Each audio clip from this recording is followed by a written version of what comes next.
pertama, kesiapan pengamanan teritorial dan juga wilayah zona ekonomi eksklusif. Kedua, kemampuan penguasaan dan pengamanan energi dan sumber daya maritim. Kemudian yang ketiga, kemampuan kita di dalam mengelola rivalitas antar negara besar yang akan terjadi di laut itu tadi. Karena ini akan juga mempublikasi kepada kepentingan pertama dan kepentingan kedua yang saya sebutkan tadi. Lantas, apa yang dihadapi oleh Indonesia ya, di dalam upaya untuk membangun kedaulatan maritim kita? Saya kira memang sudah dari suara Pak Sultan tadi saya juga menangkap ada kelelahan gitu ya, di dalam mencoba untuk membangkitkan kesadaran bangsa ini bahwa masalah maritim ini penting sekali. Saya kira itu mungkin saya, Ica dan Pak Umar juga mengalami ketika kami SMA itu kan kita tahu yang ahli maritim di Indonesia itu Pak Asidal. Sekarang kita udah punya titu, gitu. Itu masuk Pak Asidal juga. Ya kan? Ini kan ada persoalan besar gitu. Kayaknya kok Pak Asidal terus yang menjadi satu-satunya ahli. Pak Mutar udah ini ya udah lebih tua lagi gitu. Jadi kita bicara tentang generasi kita, Mbak. Siapa yang ahli? Benar-benar ahli tentang maritim. Tidak hanya dari segi hukumnya, tapi juga memahami juga dari segi yang dikatakan oleh Sultan tadi, ocean policy dan juga sampai kepada dimensi strategisnya, yang kemudian mampu misalnya memperdebatkan ataupun mempersoalkan berbagai perbedaan pendapat di dalam interpretasi UNCLOS misalnya. Nah, ini kita belum pernah berpikir ke sana gitu. Jadi ketika kita berbicara tentang maritim itu umumnya orang menjadi sangat spesialis. Ada yang hanya ahli tentang terumbu karang, kemudian ada ahli yaitu tentang UNCLOS, tapi dia hafal tuh dari ayat 1 sampai ayat terakhir. Tapi kemudian mungkin perdebatan mengenai bagaimana UNCLOS itu dibentuk, apa peranan di Indonesia mungkin itu belum tentu dipahami. Ada juga yang kemudian ahli ikan, gitu ya, bisa tahu ikan berapa jenis dan sebagainya. Tapi yang kita butuhkan itu juga orang-orang seperti Pak Sinjal, dan itu harus banyak. Ini yang saya kira menjadi persoalan pertama yang tadi disebut oleh Sultan dalam bentuk pertanyaan, kita ini paham nggak sih dengan identitas bangsa kita sendiri sebagai bangsa maritim? Dan bahkan saya juga agak heran gitu, ketika misalnya semua orang sibuk bicara 4 pilar, gitu, tidak ada wawasan Nusantara di situ. Ya kan? Dan seberapa sering sekarang kita mendengar orang berbicara tentang wawasan Nusantara? Jadi mungkin ya kalau ke Lemhanas ya masih ada wawasan Nusantara, Pancasila dan sebagainya. Nah ini saya kira menjadi persoalan utama yang kita hadapi, yaitu bagaimana kita melihat identitas sendiri dalam perspektif itu, terutama dengan identitas maritim itu. Persoalan kedua, ya kemampuan kita di dalam menegakkan kedaulatan itu ya sangat terbatas ya. Problem keterbatasannya banyak sekali. Di samping ada ego sektoral, saya jadi ingat ketika saya jadi anggota tim drafting undang-undang pertahanan negara tahun 2000 sampai tahun 2002 itu sebagai masih di DPR waktu itu dan di panel itu sulit sekali untuk memasukkan sebuah pasal yang bunyinya begini, bahwa postur pertahanan Indonesia harus disusun berdasarkan identitas Indonesia sebagai negara kepulauan maritim. Itu kita butuh waktu 7 bulan di satu pasal itu untuk meyakinkan teman-teman di Angkatan Darat bahwa itu penting sebagai identitas kita di dalam membangun postur pertahanan yang memang sesuai dengan kepentingan kita dan sesuai dengan ancaman yang kita hadapi. Nah kalau ketika misalnya kita minta untuk merumuskan apa sih ancaman yang dihadapi oleh Indonesia sekarang dan 20 tahun yang akan datang, itu pasti ancaman utama itu dianggapnya ada dari dalam. Jadi istilahnya kalau dulu ekstrem kanan, ekstrem kiri, sekarang istilahnya raka-raki, radikal kanan, radikal kiri. Jadi nggak berubah. Jadi kemudian separatisme tentunya, saya mungkin ya on top of the list karena seorang Aceh. Ini jadi problem ketika kemudian baru tahun 2004 ketika di Dewan itu kami memaksakan adanya buku putih yang juga merumuskan bahwa ancaman kita ke depan itu umumnya adalah ancaman yang berbasiskan maritim. Kita ribut soal ikan yang sekitar 3-4 miliar US dollar per tahun yang disebut. Kita ribut, misalnya kita tidak tahu ini siapa saja yang lalang di alki kita, baik di Selat Malaka, Selat Sunda, Selat Arafura itu tadi, ya, dan juga di dekat Darwin, Lombok, Selat Lombok. Kita ribut soal itu. Kita juga ribut tentang tingginya tingkat perdagangan manusia yang lalu lalang dan juga human trafficking ataupun juga people smuggling. Jadi yang semuanya melewati wilayah laut kita. Belum lagi bicara soal bajak laut. Bajak laut ini bukan persoalan laut. Bajak laut itu adalah persoalan darat. Kenapa? Karena ketika kapal-kapal yang lalu lalang di laut di Selat Malaka itu kan implikasi kepada lingkungannya luar biasa, karena belum ada rejim yang bisa memaksa mereka yang lalu itu misalnya juga itu bertanggung jawab untuk menjaga kelestarian lingkungan di daerah kostal, daerah pantai yang dilewati. Itu saya lahir dan berenang di laut yang tiap hari itu melihat oli-oli itu lewat di Selat Malaka itu di Teluk Semawe. Nah itu sejak tahun 70-an berarti itu. Dan itu salah satu laut yang paling kotor. Nah ketika semuanya mati, ya sumber livelihood, sumber pencarian orang-orang di pantai ini, dia tak punya alternatif yang lain. Jadi persoalan ya jadi bajak laut, jadi perompak. Ya. Ini persoalan bajak laut itu adalah persoalan darat yang merupakan implikasi langsung dari pengabaian kita terhadap pentingnya sumber daya laut bagi kehidupan masyarakat Indonesia. Dari data yang saya punya itu ada 20 juta orang setidaknya yang tergantung hidupnya pada sumber-sumber daya kelautan bagi Indonesia ini. Nah, kalau di seluruh Asia Tenggara itu ada 140 juta orang yang tergantung hidupnya pada pemanfaatan, dan mereka sih nggak minta gas ya, nggak minta minyak, mereka hanya mengandalkan sumber daya seperti ikan dan sebagainya yang sustainable yang kemudian bisa mendukung kehidupan mereka. Itu ada sekitar 20 juta orang. Nah tentunya kalau kita lihat juga misalnya politisi berkampanye jarang untuk ngomong misalnya membela kaum nelayan, umumnya petani terus yang dibela. Jadi saya kira juga merupakan cerminan dari apa yang dikatakan oleh Sultan tadi. Jadi ya itu Makassar. Itu saya kira persoalan di luar ya, karena keterbatasan dana juga sangat besar, tak mudah kita tahu untuk membangun angkatan laut.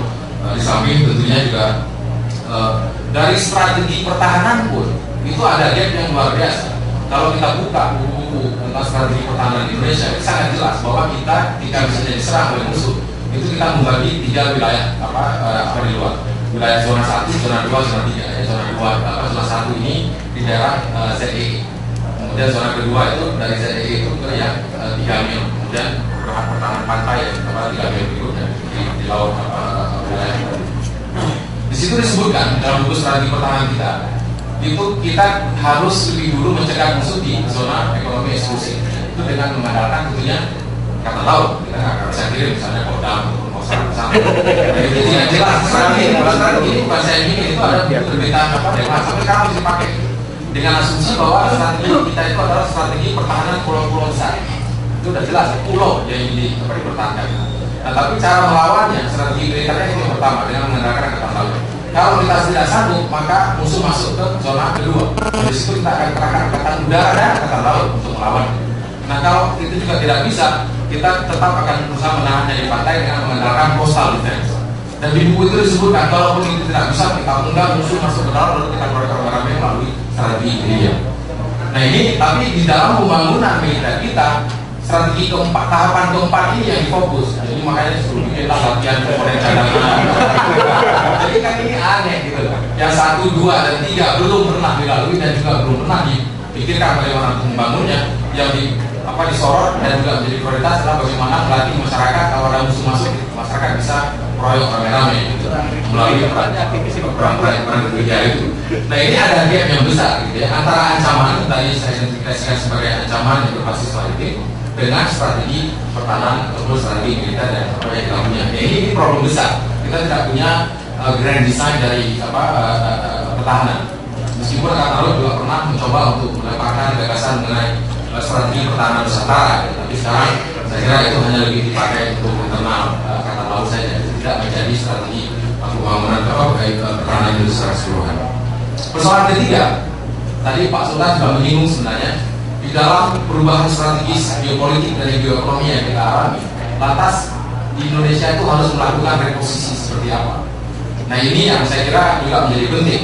Kita suka atau tidak suka dengan Ramsar ini akan bertarung di kawasan Asia Timur, dan itu tentunya pertarungan itu akan lebih banyak terjadi di wilayah laut ya, terutama untuk mempertahankan akses dan juga penguasaannya terhadap sumber-sumber daya alam dan juga terutama sumber energi. Nah ini pemikiran strategis ini harus dipikirkan. Jadi kita tidak perlu misalnya mengajari negara-negara di Brazil sana bagaimana cara menggunakan hutan. Kita juga perlu melakukan pemikiran-pemikiran yang lebih strategis bagi kepentingan kita sendiri juga. Nah ini yang saya kira persoalan ketiga kita masih belum punya reposisi strategi seperti apa yang harus kita lakukan di dalam mengantisipasi semakin tingginya pertarungan di antara negara besar di kawasan laut di kawasan Asia Timur di masa yang akan datang. Nah, lantas ke depan kita apa yang kita butuhkan? Yang pertama, saya kira kesepakatan mengenai dari segi maritim. Kepentingan nasional Indonesia itu apa? Yang pertama tentu kita ingin lingkungan laut itu stabil dan juga peaceful.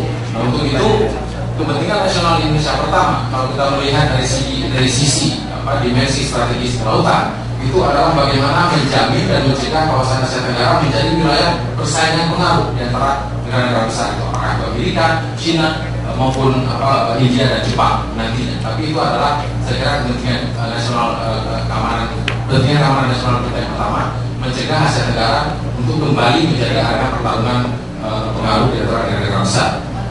Yang kedua, kepentingan kita adalah bagaimana menjamin resource security ataupun keamanan sumber daya alam itu tadi.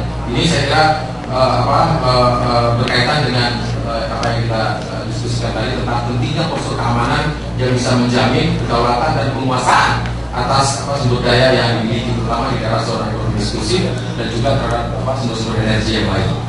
Nah, yang ketiga, kemajuan ekonomi Indonesia itu akan sangat tergantung pada postur pertahanan yang dapat menjamin keamanan politik ataupun pertahanan security, khususnya silent communication, yaitu jalur perdagangan dan juga tata kelola di laut yang baik. Jadi kita memiliki posisi unik untuk mengajak negara-negara yang sedang bersengketa di Laut Cina Selatan untuk duduk bersama untuk merumuskan itu bagaimana tata kelola yang baik sehingga tidak terjadi eskalasi ketegangan. Yang kedua, saya kira kita harus lihat di Undang-Undang Nomor 3 tahun 2002 tentang pertahanan negara yang dengan jelas disebutkan tadi bahwa semua desain pertahanan itu harus didasarkan pada identitas Indonesia sebagai negara maritim. Nah, sampai sekarang saya tidak yakin ketika misalnya Departemen Pertahanan menyusun Renstra, Renstra itu mengacu kepada pasal 3 atau pasal 4 pasal di dalam Undang-Undang Nomor 3 tahun 2002. Karena kita kan pertahanannya itu piecemeal. Jadi kayaknya orang dulu beli Leopard 100 menarik nih, langsung beli. Jadi tidak didasarkan kepada desain apa, dia ingin mencapai tujuan apa. Saya jadi ingat waktu itu tahun 2004 setelah kampung saya habis itu kena tsunami, itu kemudian Kemhan itu sempat mengeluarkan rencana mau beli rudal. Padahal kita teriak-teriak di sana nggak ada helikopter. Jadi ini gapnya di mana-mana. Gitu. Kepentingannya apa, tapi kemudian yang ingin dibangun apa? Nah, rudal, apa rudal? Orang 200 ribu orang mati di Aceh. Entah apa beli rudal lagi? Siapa yang beli rudal di sana? Jadi hal seperti ini yang saya kira hal yang tampaknya kecil tapi masih terus terjadi. Jadi desain secara keseluruhannya itu tidak menjadi acuan. Termasuk juga apa yang sudah ditetapkan di dalam Undang-Undang Nomor 3 tahun 2002 itu yang sangat jelas bahwa semua disusun berdasarkan identitas Indonesia sebagai negara maritim. Nah, dalam konteks itu membicarakan tentang bagaimana bentuk counter yang sesuai dengan pasal itu saja kan kita belum mulai, atau mungkin tidak akan pernah mulai. Susah. Karena di dalam undang-undang itu juga berdasarkan hasil kompromi disebut hal-hal seperti ini akan dibicarakan di masa depan. Pernah yang undang-undang kita itu ibunya di masa depan voter akan begini, tapi kan tanggalnya ada tahunnya, masa depannya bisa panjang sekali. Jadi itu bentuk-bentuk kompromi politik juga menjadi persoalan. Jadi kita harus merumuskan persoalan yang kita hadapi. Nah, yang ketiga, saya kira yang harus dilakukan, saya kira kita bisa lakukan itu adalah mencapai apa yang disebut dengan minimum essential force. Itu rencana pembangunan pertahanan berdasarkan buku putih tahun 2004 yang dikeluarkan oleh Kemhan. Itu nggak muluk-muluk yang ingin dibangun, terutama mungkin sampai tahun 2024 dan juga itu Renstra pertahanan kita juga sudah mengacu ke sana. Nah, tapi ada gap tentunya dengan anggaran. Nah, kalau kita melihat perkembangan ekonomi Indonesia, saya dengan kebutuhan pertahanan kita, terutama data yang ada di Kemhan itu untuk kapal patroli untuk menjaga wilayah zona ekonomi eksklusif itu tidak bisa dilanggar mencurigakan, itu kita butuh 300 miliar. Dan itu mungkin sekarang kita hanya baru bisa memenuhi sekitar 40-45% dari kebutuhan itu. Kalau berbicara tentang ancaman adanya intrusi dari kekuatan bersenjata negara lain, kita paling tidak butuh 39 submarines atau kapal selam. Itu perkiraan sampai tahun 2024, dan itu tentu mahal sekali dan juga butuh waktu. Nah tapi peralatan-peralatan alutsista seperti ini kan nggak bisa besok kita pesan kemudian minggu depan sampai. Untuk produksi kapal selam itu butuh 4 sampai 8 tahun ya, baru kemudian delivery pertama itu bisa kita terima. Nah, jadi kalau tidak dilakukan dari sekarang, itu kalau kita perkiraan saya tahun 2020 itu yang namanya pertarungan antar negara-negara besar dan negara lain untuk mengkapling laut ya, dan menjadi wilayah kepentingannya itu sudah lebih mapan gitu, dan itu sudah sangat sulit Indonesia untuk kemudian mencoba reassert ataupun menegaskan kembali kedaulatannya, terutama terhadap wilayah zona ekonomi eksklusif kita tadi. Nah ini yang menjadi saya kira kalau dari segi rencana kita nggak kekurangan sebenarnya. Jadi itu kan apalagi kalau kita bicara visi. Jadi makanya kalau kita lihat platform Bata itu visionary semua, visioner. Itu memang mudah, tapi orang kemudian sangat takut ataupun malas dan juga tidak sabar ketika harus berbicara soal detail. Jadi misalnya kalau kita tahu bahwa untuk bisa mengamankan wilayah algi kita, dan itu kan semua sudah jelas ya mengatur.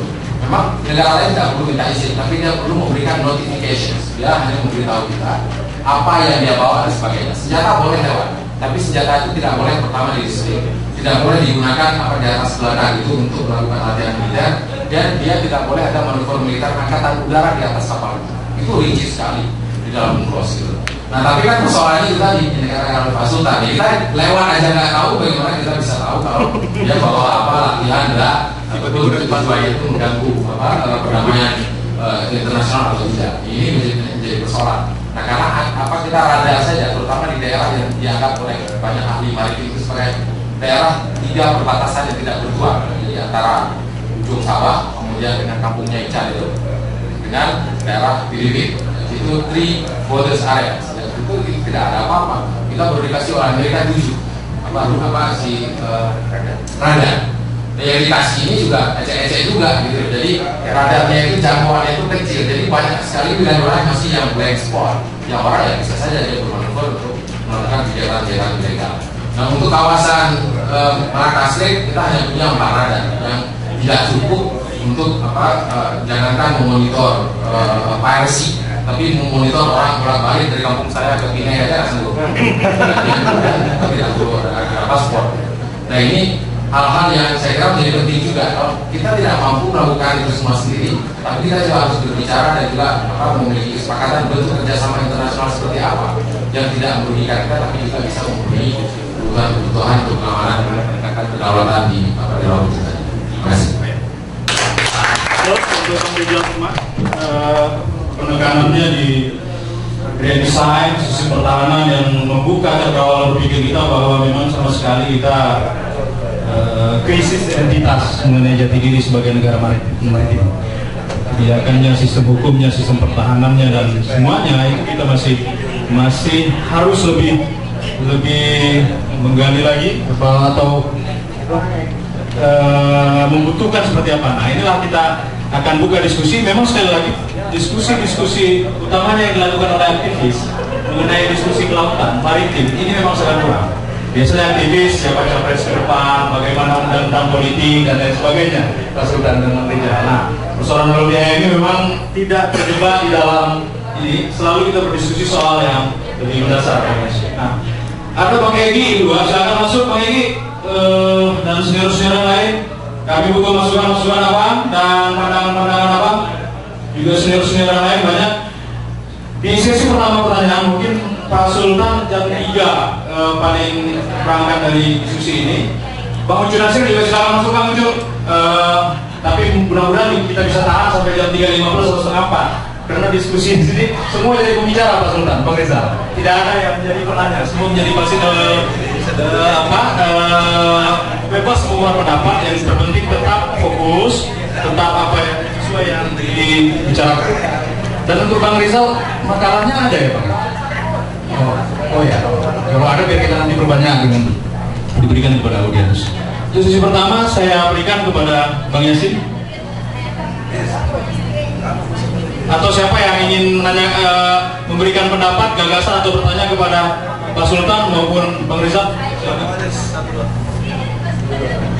Di luar ya, ya silakan. Bang Egy mungkin memberikan Bang.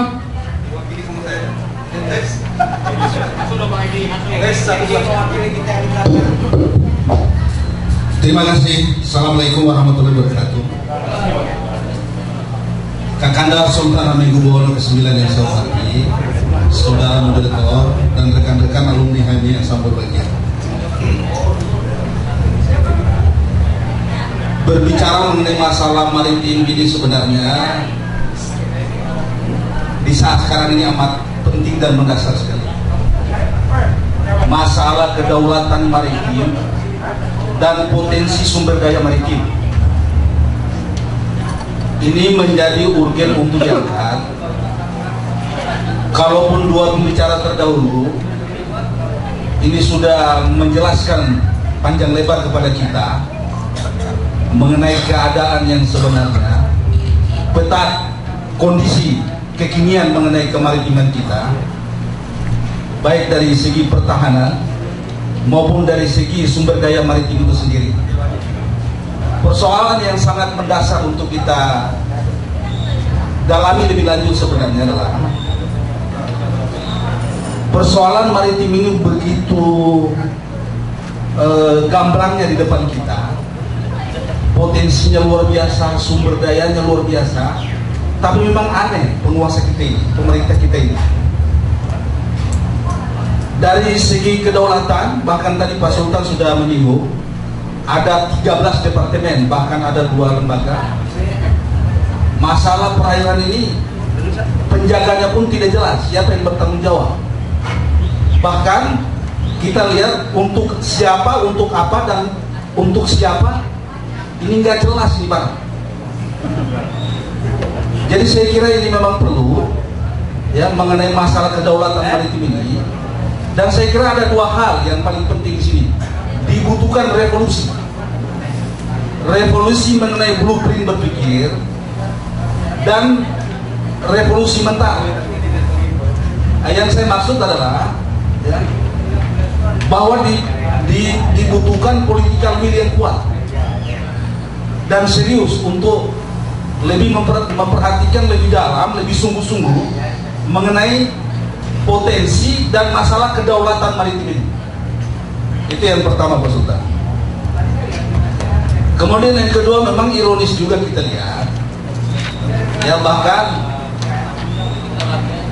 dari adanya banyaknya institusi yang menangani masalah kelautan dan kemaritiman ini, aneh memang, bahkan kita lihat ya lebih apalagi kita lihat, lebih kasat mata kita lihat, bahkan lebih cenderung kepada perebutan kahve. Semakin tidak jelas ini barang Pak Sultan. Sekian, billahi taufiq wal hidayah. Bang Egi mau nambah, Pak Egi mau nambah. Terima kasih. Ada barang-barang lagi yang mau ditambah Pak? Terima kasih. Bismillahirrahmanirrahim. Assalamualaikum warahmatullahi wabarakatuh.